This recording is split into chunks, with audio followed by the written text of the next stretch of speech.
semuanya, rekan-rekan yang bertugas.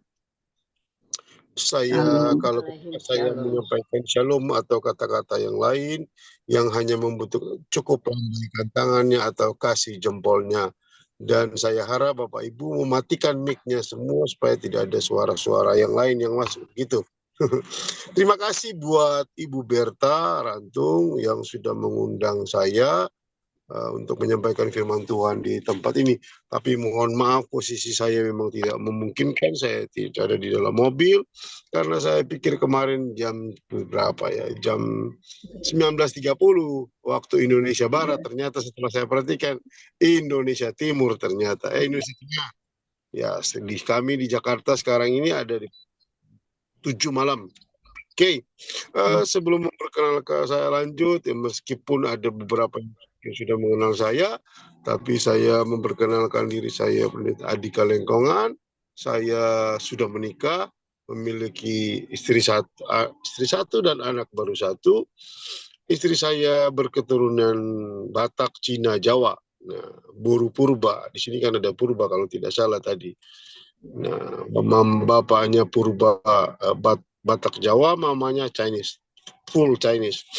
Nah, saya melayani di salah satu gereja di Jakarta ada pusatnya, di Tangerang juga ada, tapi saya membuka pelayanan perintisan di salah satu daerah yang rawan, Sepatan, Kabupaten Sepatan, Bapak Ibu di Tangerang. Bapak Ibu kalau pernah dengar gereja-gereja yang digeruduk, gereja yang di resolusi oleh warga. Nah, ada di wilayah saya. Dan jemaat-jemaat yang saya layani sekarang adalah mantan dari orang-orang yang digeruduk, gitu. Mantan jemaat-jemaat yang digeruduk. Nah, tapi puji Tuhan sudah setahun ini tidak terjadi apa-apa. Belum ada apa gitulah riak-riak itu. Mungkin karena saya menggunakan pendekatan misi, saya seorang misionaris yang sering pergi ke pedalaman daerah-daerah. Pendekatan saya pendekatan misi, jadi ada hal yang anti mainstream yang saya lakukan. Tapi bukan berarti apa yang kalaupun belum diguru bukan berarti saya lebih hebat dari pendeta yang lain, begitu kan? Nah, bukan berarti seperti itu, tetapi mungkin kasih karunia. Dan saya juga tidak akan berkata bahwa tidak terjadi apa siapa. Kita berdoa sama Tuhan, tapi ya kalau memang Tuhan berkehendak lain, ada yang mau datang ganggu, bagaimana ya? Itu urusan Tuhan, urusan kita. Saya bilang ke jemaat, kita beribadah saja. Nah, Agustus ini kami genap 1 tahun. Memang kami menyewa tempat yang agak lumayan mahal karena tempat yang kami sewa itu kami berusaha supaya tidak terlalu mengganggu uh, warga atau orang asli di sana. Nah, jadi kami mengambil posisi yang tidak terlalu mengganggu mereka supaya kami tidak mengusik mereka. Itu sebabnya kegiatan ibadah yang kami lakukan juga tidak terlalu vulgar, Bapak Ibu. Nah, tidak ada pelang, tidak ada papan nama. Nah, ya, begitu. Itu sebabnya pun pertumbuhannya juga tidak cepat, gitu kan. Tapi sampai saat ini Tuhan tolong, Agustus ini kami akan melanjutkan sewanya, pembayarannya tahun Agustus ini. Ya, kita bantu dalam doa ya, supaya semua pekerjaan Tuhan ini berjalan dengan baik. Meskipun saya pelayanan juga di beberapa kantor di Jakarta ini, saya punya ministry, punya yayasan juga. Saya punya yayasan namanya Yayasan Misi Terang Bangsa. Yayasan Misi Terang Bangsa yang membantu perintisan-perintisan gereja di daerah. Gitu. Mungkin itu perkenalan saya dan saya akan lanjut. Nah, hari ini saya ingin membahas mengenai sikap hati menghadapi penundaan. Nah, Tuhan itu luar biasa, Bapak Ibu. Karena kita mau bahas soal ini, dia bikin kita ini kayak gini nih tadi ini, gitu. Tuhan ingin nguji kita ini gitu. Memang Tuhan itu hebat itu. Apapun yang dikerjakan. Nah, itu sebabnya saya apa ya? Jadi iya ya, kita mau bahas soal ini. Bagaimana menghadapi penundaan. Ini kan sudah salah satu bagiannya. Dan dalam kehidupan kita kalau saya lihat nih muka wajah-wajah ini semua ini udah ya orang Jakarta bilang udah usia semua ya. Udah usia-usia semua, udah lama ikut Tuhan. Pak, asam garamnya udah banyak nih.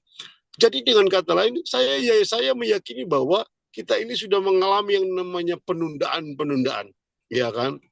Kita sudah mengalami bagaimana dikecewakan. Kita sudah mengalami bagaimana mengalami apa itu terpuruk, apa itu tidak diberkati, dan lain-lain. Nah, kita sudah mengalami. Tetapi kalau sampai saat ini kita masih ada, masih bertahan, semua karena anugerah Tuhan. Amin. Nah, Bapak Ibu, ketika saya ngomong amin, cukup lambaikan tangannya. Oke, nah kita akan membuka Alkitab kita di dalam kitab Yohanes pasal 11 ayat 1 sampai 6 saja, meskipun pasti pembahasannya pasti satu perikop tersebut. Cuman karena waktu kita baca sampai ayat 6 saja, kita akan membaca tentang sebuah kisah, cerita tentang sebuah penundaan.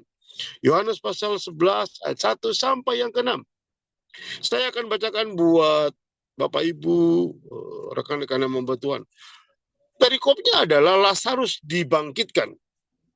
Ada seorang yang sedang sakit namanya Lazarus. Ia tinggal di Betania, kampungnya Maria dan adiknya Marta.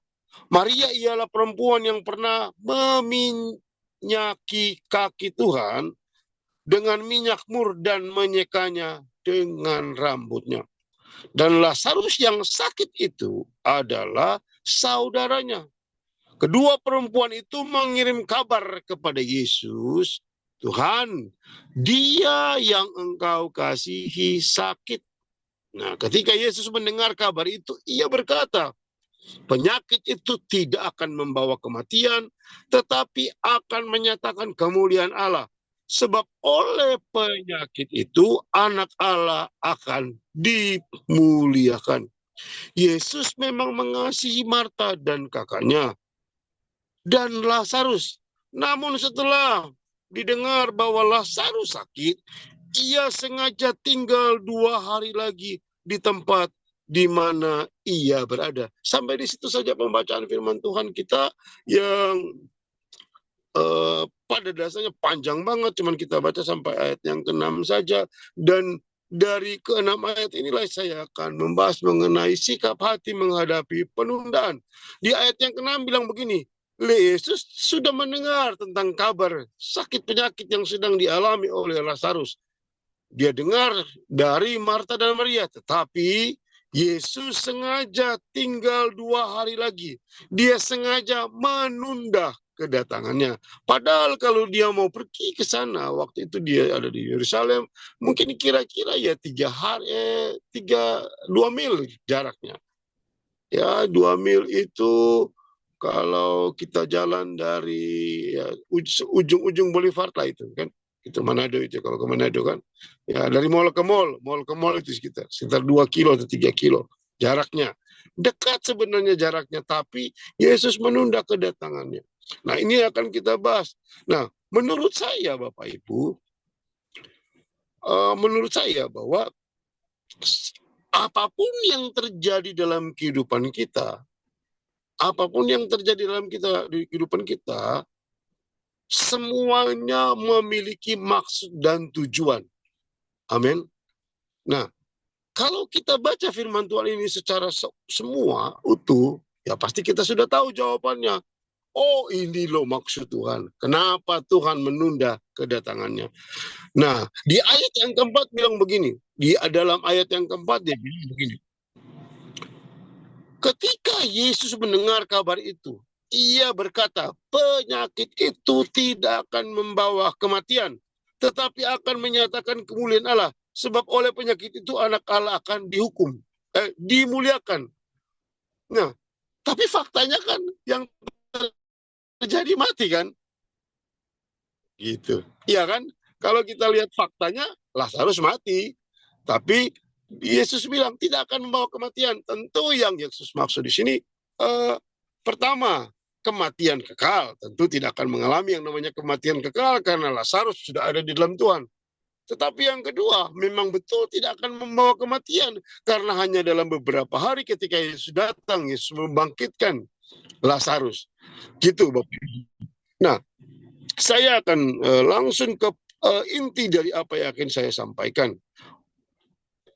Jadi penundaan ini memiliki maksud supaya nama Tuhan dipermuliakan. Sederhana ya, Seperti tadi pagi Senin pagi saya diminta oleh Ibu Ariance ya. Nah, mengundang saya untuk berkhotbah di doa pagi. Nah, meskipun di gereja saya, di gereja kami, itu setiap pagi ada doa. Setiap setengah 5 ada doa Zoom. Setiap pagi, Senin sampai Jumat. Tetapi saya masih bisa bolong-bolong masuk, saya masih bisa menerima khotbah di tempat lain untuk paginya. Karena kan kita ada setiap pagi, bahkan Sabtu ada tapi onsite. Kalau Sabtu itu ketemu. Nah, kemarin itu saya sempat membahas sedikit mengenai hal ini juga, bukan poin ini, bahwa maksud dan tujuannya Yesus menunda kedatangannya supaya namanya dipermuliakan. Nah, kemarin pagi juga saya sempat menyinggung soal ini karena memang ada poinnya di situ. Ada poin tentang mempermuliakan Tuhan. Nah, tahu nggak Bapak Ibu jemaat Tuhan, bahwa fase tertinggi dari perjalanan kekristenan kita, prestasi terbesar, fase paling tertinggi dari perjalanan kehidupan kekristenan kita adalah mempermuliakan Tuhan. Amin. Itu sebabnya ini harus kita kejar.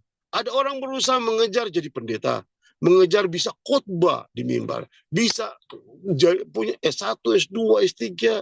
Tidak ada yang salah Bapak Ibu. Dia mengejar apa yang menjadi cita-citanya Bapak Ibu. Mungkin punya rumah yang mewah dan segala macam. Kalau dia mendapatkannya dengan halal, tidak ada yang salah. Tetapi tahu nggak Bapak Ibu, bahwa fase tertinggi dalam perjalanan kekristenan kita, prestasi terbesar kita adalah ketika hidup kita mempermuliakan Tuhan. Itu sebabnya dari penundaan ini, Yesus mau supaya Marta, Maria, murid-muridnya yang mengikuti dia pada waktu itu, yang sedang mengalami masalah juga waktu itu mereka kan dalam perjalanan mereka, supaya Marta dan Maria, murid-muridnya, serta Lazarus yang akan melihat pertolongan Tuhan, hidup mereka itu mempermuliakan Tuhan. Amin. Nah, untuk mencapai tujuan Yesus supaya setiap orang yang mengikuti dia bukan mengejar posisi, bukan hanya jadi pengkhotbah, bukan hanya jadi pemberita Injil dan lain-lain, untuk menuju untuk tercapainya kerinduan Tuhan ini, maka Yesus melakukan ini kepada Lazarus dan Marta, Maria serta murid-murid Tuhan Yesus. Nah, apa sih yang Yesus lakukan dalam penundaan ini? Yang pertama apa? Yang pertama, supaya namanya makin dipermuliakan, maka yang Yesus lakukan pertama adalah melatih tingkat kepercayaan murid-muridnya. Karena murid-muridnya ini ada di ring satunya Tuhan Yesus. Maka dari mereka dululah yang harus Yesus ajar bagaimana belajar percaya, bagaimana belajar yakin, belajar candu dengan Tuhan, bagaimana mereka terus berpaut kepada Tuhan. Itu semuanya kan di ayat yang keberapa tadi, di dalam ayat yang ke-15, ayat 14 sampai 15 bilang begini. Firman Tuhan bilang begini. Karena itu Yesus berkata dengan terus terang, ayat 14 Bapak Ibu, Yesus berkata dengan terus terang, Lazarus sudah mati. Ini dia ngomong kepada murid-muridnya. Tetapi syukurlah aku tidak hadir pada waktu itu, sebab demikian lebih baik bagimu, supaya kamu dapat belajar percaya. Nah, marilah kita pergi sekarang kepadanya. Jadi memang Yesus menguji, apakah murid-murid ini yakin nggak bahwa Tuhan Yesus sanggup menyembuhkan? Yakin nggak bahwa kalau Yesus menunda kedatangannya kan, pasti pada saat Yesus nyampe di Betani, Lazarus sudah mati nih. Bisa nggak Tuhan Yesus sembuhkan? Bisa nggak Tuhan Yesus melakukan mujizat? Nah, Yesus ingin melatih tingkat kepercayaan murid-muridnya, memproses murid-muridnya, karena murid-muridnya ini adalah ring satunya Tuhan. Dalam kehidupan kita memang semakin kita dekat dengan Tuhan, murid-muridnya kan semakin dekat dengan Tuhan, ada dengan Tuhan kan dekat dengan Tuhan. Nah, kalau kita secara fisik kita tidak dekat, tapi secara roh kita ini dekat dengan Tuhan. Kita ada di hadirat Tuhan. Orang-orang yang dekat dengan Tuhan pasti harus melalui proses ini. Gitu. Kalau kita mau dekat dengan Tuhan, maka Tuhan ingin menguji tingkat kepercayaan kita. Apakah dalam situasi kondisi seperti yang dialami oleh dikisahkan dalam Yohanes pasal 11 ini, apakah murid-murid tetap yakin nggak?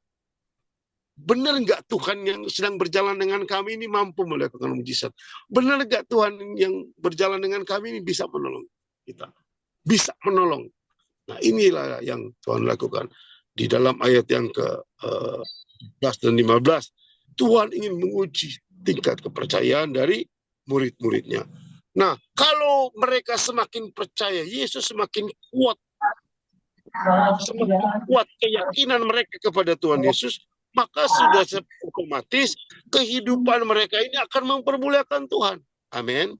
Karena yang namanya percaya itu berbicara sangat erat kaitannya dengan ketergantungan. Yang namanya percaya itu sangat erat kaitannya dengan ketergantungan. Nah, orang yang ketergantungan dengan Tuhan, orang yang candu dengan Tuhan, pasti hidupnya mempermuliakan Tuhan. Nah, Tuhan ingin menguji kepercayaan mereka, karena tahu nggak Bapak Ibu jemaat Tuhan, situasi kondisi pada waktu itu kan udah bener luar biasa ya, tantangannya. Itu sebabnya kan Petrus menyangkal Yesus, Yudas menjual Yesus. Coba kalau waktu itu Tuhan nggak uji kepercayaan mereka, jangan-jangan bukan cuma Petrus yang menyangkal Yesus, murid-murid lain juga bisa ikut. Puji Tuhan Petrus masih berbalik bertobat, tapi Yudasnya yang tidak bertobat. Coba kalau pada waktu itu Tuhan nggak bawa mereka kepada proses-proses ini. Nah, Tuhan ingin memproses mereka supaya apa? Jangankan penundaan, mati syahid pun mereka siap. Nah, itu kan yang terjadi Bapak Ibu. Ketika Yesus memproses mereka dalam hal ini, yang konteksnya ya dalam Yohanes pasal 11 ini. Di akhir hidup mereka pun mereka siap mati syahid buat Tuhan. Iya kan? Karena mereka sudah melihat sendiri bagaimana cara kerja Tuhan, mujizat yang Tuhan lakukan, bagaimana Tuhan yang mereka ikuti ini benar-benar Tuhan yang sudah menjadi manusia. Ini benar-benar Tuhan. Bukan manusia yang dituhankan, tetapi ini benar-benar Tuhan yang mau jadi manusia. Bapak Ibu jemaat Tuhan, rekan-rekan hamba Tuhan, jika kita mengalami penundaan, ingat, secara sederhana saya ingin sampaikan bahwa Tuhan sedang menguji tingkat kepercayaan kita. Amin. Tuhan sedang memproses sampai sejauh mana sih kita mengalami ketergantungan dengan Tuhan. Sampai sejauh mana sih kita ini dekat dengan Tuhan. Karena memang pada dasarnya semakin kita dekat dengan Tuhan, justru akan semakin besar arus pergumulannya, arus tantangannya, arusnya akan semakin kuat gitu. Nah, bersyukurlah jika Tuhan mengizinkan akan hal ini kepada kita, karena lewat ini kita akan melihat nama Tuhan dipermuliakan, kita akan melihat mujizat demi mujizat dalam kehidupan kita. Kita mestinya bersyukur kita menghadapi penundaan, menghadapi hal-hal yang sulit, hal-hal yang buruk dalam kehidupan kita. Sikap hati yang benar adalah kita bersyukur. Yang kedua dari kisah ini Bapak Ibu, rekan-rekan hamba Tuhan, yang kedua dari kisah ini ingin mengingatkan kepada kita bahwa supaya nama Tuhan dipermuliakan, manusia itu harus tunduk kepada kedaulatannya, kepada kehendak dan kemauannya. Nah, di dalam ayat yang ketiga sampai 5 bilang begini kan. Dan Lazarus yang sakit itu adalah saudaranya Marta dan Maria. Kan, saudara Marta dan Maria. Kedua perempuan itu mengirim kabar kepada Yesus, Tuhan, dia yang engkau kasihi sakit. Ketika Yesus mendengar kabar itu, ia berkata, penyakit itu tidak akan membawa kematian, tetapi akan menyatakan kemuliaan Allah. Sebab oleh penyakit itu anak Allah akan dimuliakan. Yesus memang mengasihi Marta dan kakaknya dan Lazarus. Yesus memang mengasihi Marta dan kakaknya Lazarus. Tetapi pada faktanya Yesus menunda kedatangannya kan. Dia langsung datang. Dia tidak mengikuti permintaan orang yang dikasihinya, yaitu Marta dan Maria. Dan yang sakit ini adalah orang yang dikasihinya. Dia tidak datang. Artinya ingin mengajarkan begini, Bapak-bapak, ibu-ibu, kita yang sudah lama ikut Tuhan, dia mengajarkan begini, siapapun kita, mau kita dekat dengan Tuhan, mau kita hamba Tuhan udah puluhan tahun ikut Tuhan, mau kita udah gila-gilaan istilah orang kita di sini, gila-gilaan dengan Tuhan, wah apapun yang kita sudah lakukan, jangan paksakan kehendak kita, tunduk saja kepada kedaulatan Tuhan. Karena ada banyak orang semakin dekat dengan Tuhan berusaha klaim ayat Alkitab. Tidak ada yang salah gitu. Tapi takutnya kita kecewa ketika kita udah klaim janji firman Tuhan, janji Pak, kita klaim janji-janji Tuhan. Wah, pada saat gak terjadi kita mulai kecewa. Kayaknya Tuhan itu janji Tuhan tidak ditepati, tidak terjadi. Padahal dalam hal ini betul itu janji Tuhan. Tapi tahu nggak Bapak Ibu, kita harus ada di fase di mana biarlah kedaulatan Tuhan yang jadi. Kehendak Tuhan, bukan kita yang paksakan. Meskipun itu ayat firman Tuhan. Paham kan maksud saya Bapak Ibu? Karena banyak orang semakin dekat dengan Tuhan justru semakin dia paksa kemauannya. Bahkan ada bumbu-bumbu rohani di situ. Gitu. Nah itu sebabnya kan Paulus bilang begini kepada jemaat di mana ya? Di Efesus. Perhatikanlah bagaimana kamu hidup, apakah seperti orang arif atau seperti orang bijaksana. Pergunakanlah waktu yang ada, karena hari ini semakin jahat. Dan ayat selanjutnya dibilang begini, dan usahakanlah mengerti kehendak Tuhan. Dan usahakanlah mengerti kehendak Tuhan. Maksudnya begini Bapak Ibu, sesuatu yang positif pun belum tentu itu kehendak Tuhan. Sesuatu yang kelihatan menurut kita rohani itu belum tentu kehendak Tuhan. Dulu saya pernah ditegur seorang hamba Tuhan. Saya dulu keliling beberapa daerah, pergi berkhotbah, pergi kemana-mana. Tapi satu waktu saya pengen membuka pengembalaan. Tetapi ada seorang hamba Tuhan menegur saya. Dia selesai saya khotbah di gerejanya dia bilang, karena hamba Tuhan ini sudah senior, pendeta Edi Chandra, pernah tinggal di Jerman, pernah jadi pengusaha di Jerman, dia pulang dia jadi pendeta. Temannya pendeta Timotius Arifin, temannya pendeta Rudi Hartono, temannya pendeta Yeremia Rim. Jadi mereka empat ini berteman. Pendeta Edi Chandra, Yeremia Rim, pernah dengar Yeremia Rim ya, yang udah meninggal itu kan, Timotius Arifin dan Rudi Hartono yang pemain bulu tangkis. Jadi mereka ini konco dulu waktu masih muda. Nah dia tegur saya, sini, dia manggil saya Andrew di sini. Padahal nama saya Adi, dia sering suka manggil begitu. Karena sudah meninggal pendeta ini, sudah sekitar mungkin usia sekarang kalau masih hidup 76 tahun, 78. Dia bilang begini, sebaiknya urungkan dulu niatnya. Jadi gembala, memang ada yang minta waktu itu saya jadi gembala, belum waktunya sekarang.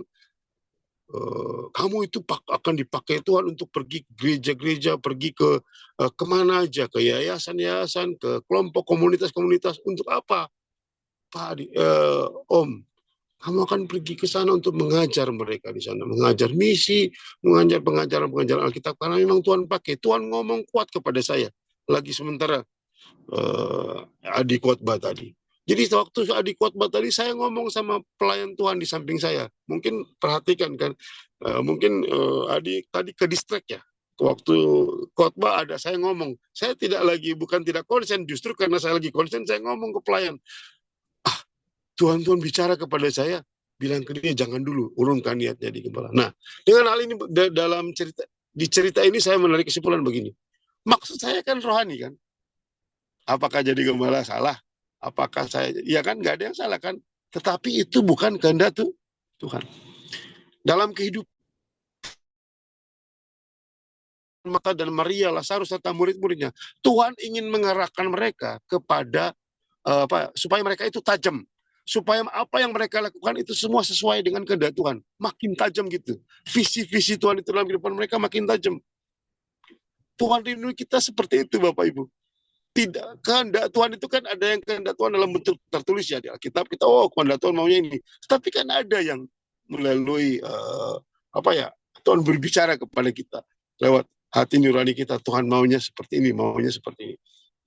Nah, fase ini memang bukan sesuatu yang gampang, Bapak Ibu. Butuh yang namanya sensitif ya. Kita peka dengan kehendak Tuhan, peka dengan kemauan Tuhan. Nah, Bapak Ibu, saya pengen ingatkan juga.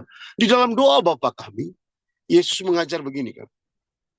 Yesus bilang begini kepada murid-muridnya pada waktu itu. Dia khotbah di atas bukit, dia bilang begini. Kalau kamu berdoa, berdoa seperti ini. Masuk ke dalam kamar kan, setiap kali kamu berdoa seperti ini. Bapa kami yang ada di surga, dikuduskanlah namamu, jadilah kehendakmu. Itu bukan kata-kata yang sederhana, Bapak Ibu. Jadi dalam hal ini mau mengajarkan begini kepada kita. Setiap kali kamu berdoa, setiap kali kita berdoa, kalau kita berdoa 1 hari 2 kali atau 4 kali, berarti setiap kali kita berdoa, rule-nya itu, bahwa kita ikutin ini. Bahwa jadilah kehendakmu. Artinya supaya kita terus dituntun oleh kehendak Tuhan. Nah, Marta dan Maria, Tuhan ingin mengajarkan kepada mereka, kalau hidupmu mau mempermuliakan Tuhan, Tuhan dipermuliakan lewat hidup kamu, kamu harus tunduk kepada kedaulatannya. Sebabnya saya pengen ingatkan kepada kita bahwa semakin kita rohani, justru jangan semakin kita suka atur Tuhan. Amin. Justru harus semakin pasrah dengan apa yang menjadi keinginan Tuhan. Kedekatan kita dengan Tuhan bukan berarti kita harus atur Tuhan. Sesuatu yang positif itu belum tentu ya dikehendaki itu Tuhan. Amin. Nah, saya rindu kita ada di fase ini. Bapak Ibu, rekan-rekan nama Tuhan, jemaat-jemaat Tuhan. Wah, kalau kita berjalan sesuai dengan kedaulatan Tuhan, sesuai dengan maunya Tuhan, pasti hebat hidup kita. Bukan hanya sekedar pelayanan, pasti pelayanan kita itu nggak biasa-biasa, pasti di atas rata-rata, Bapak Ibu, pasti di atas rata-rata. Dan orang-orang yang di atas rata-rata, kalau di gereja saya, di tempat saya pelayanan, atau kalau lagi saya pimpin kedukaan, kalau yang meninggal, saya sering bilang begini, orang yang meninggal terus dia hidupnya di atas rata-rata, ini orang gila saya bilang. Karena dia selama ini agak lain orang ini, nggak biasa gitu. Di gereja saya sering ngomong seperti itu ke jemaat. Kalau saya sudah lihat gaya hidupnya udah di atas rata-rata, nah pantas layak kamu saya bilang orang gila. Dia bukan marah, malah dia senang kalau saya bilang dia orang gila. Nah, artinya dalam tanda kutip seperti itu. Nah, hari Bapak Ibu lewat peristiwa ini, cerita ini, kisah tentang sebuah penundaan ini, kita mau diajarkan Tuhan. Kalau hidup kita mau mempermuliakan Tuhan, poin yang kedua Tuhan ingin ingatkan kepada kita, kepada Marta dan Maria, kepada murid